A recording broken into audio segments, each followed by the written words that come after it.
बिस्मिल्लाहिर्रहमानिर्रहीम। अस्सलाम वालेकुम नाजरीन, आप देख रहे हैं मेरा यूट्यूब चैनल कानून की दुनिया।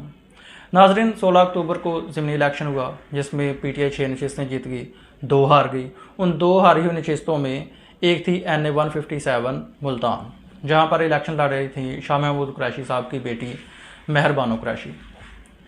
इसके हारने की वजह बड़ी इम्पोर्टेंट है। यहाँ से पीटीआई हार गई है। ये वो सीट थी जहाँ पर शाह महमूद कुरैशी साहब जीते, फिर उनका बेटा जीता। अब ये 3rd टाइम था, उसी घर में से उनकी बेटी की बारी आ गई। और ये वो सीट थी जिसको पक्की समझा जाता था इनकी, यहाँ से ये हारती नहीं है और ये सीट को यकीनी इनकी जीत मानी जाती है।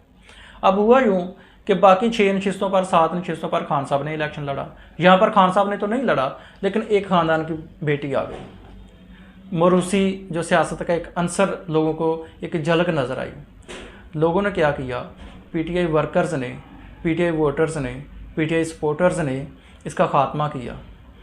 इस क्लिप में बात करेंगे कि किस तरह से मेहर बानो कुरैशी हार गई और किस तरह से पीटीआई वर्कर्स, वोटर्स, सपोर्टर्स जीत गए। पीटीआई का बेसिक नज़रिया है कि हम मेरिट की सियासत करेंगे, हम पाकिस्तान में मेरिट लाएंगे, हम मोरूसी सियासत ख़त्म करेंगे, ख़ानदानी सियासत करेंगे और उस बंदे को वोट देंगे जो अहल है। लेकिन यहाँ पर बार बार एक ही सीट पर एक ही ख़ानदान के बंदे आते हैं। हम एक जमात की बात नहीं कर रहे, एक ग्रुप की बात भी नहीं मैं कह रहा हूँ कि एक ही ख़ानदान से बंदे हैं। पहले शाह महमूद कुरैशी साहब आए, फिर उनका बेटा आया, फिर मेहर बानो कुरैशी। तो इससे एक जो मोरूसी सियासत की, ख़ानदानी सियासत की झलक नज़र आई। पीटीआई वर्कर्स ने, पीटीआई वोटर्स ने और सपोर्टर्स ने ये कहा, ये बताया कि खान साहब क्या हम कोई ग़ुलाम है कि जो आप कहेंगे वही करेंगे, बल्कि हम तो ऐसा नहीं करेंगे। हम तो वो कहेंगे जो सही पीटीआई का नज़रिया है, हम तो वो करेंगे जो सही है, जो हमें सही लगता है। हालांकि खान साहब की वहाँ पे सपोर्ट थी, वहाँ पे जलसे थे। शाह महमूद कुरैशी साहब जो वहाँ के पुराने सियासतदान हैं, बड़ा असर रसूख है। उनका बेटा, बाप भी नेशनल असम्बली का मेंबर है, बेटा भी मेंबर असम्बली है। और अब बेटी की बारी आई जिनका सियासी करियर नहीं था, तो लोगों ने उसको पीट दिया, लोगों ने बल्ले को पीट दिया, फेंटा लगाया कि एक जो बंदी उठी है, ख़ानदान से उठी है, उसका सियासी कैरियर ही नहीं है, तो हम इसको ख़त्म करते हैं, हम इसकी मुखालफत करते हैं। हम नून लीग नहीं है कि किसी को भी खड़ा कर दिया, उसको वोट दे दिया।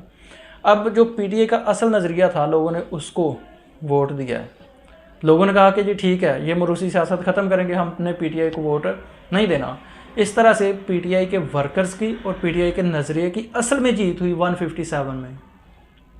बाकी तो हर जगह पीटीआई जीत गई, एक सेपरेट इशू है। यहाँ पर पीटीआई के वर्कर्स जीते हैं, पीटीआई का नज़रिया जीता है, वोटर्स जीते हैं और उन्होंने बताया है कि हम हाज़िर दिमाग हैं, हमारा जो दिमाग है वो काम कर रहा है कि ये मोरूसी सियासत चल रही है।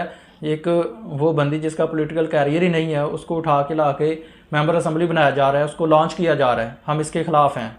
तो लोगों ने इस बात को, इस ये जो मोरूसी सियासत थी उसकी मुखालफत करके उसको ख़त्म किया और खान साहब को बताया कि खान साहब मेरिट लेके आए। आप बात करते हैं मेरिट की, तो मेरिट लेके क्यों नहीं आते? बात करते हैं मेरिट की, बात करते हैं मोरूसी सियासत की मुखालफत की, बात करते हैं ख़ानदानी सियासत की बात की मुखालफत की, और फिर ख़ानदानी सियासत को प्रमोट कर रहे हैं। आप मोरूसी सियासत को प्रमोट कर रहे हैं, तो हम नहीं इसको मानते। मजबूरियाँ होंगी, कई होंगी, ज़ाहिर सी बात है, ये इलेक्शन है, ये कोलिशन होता रहता है।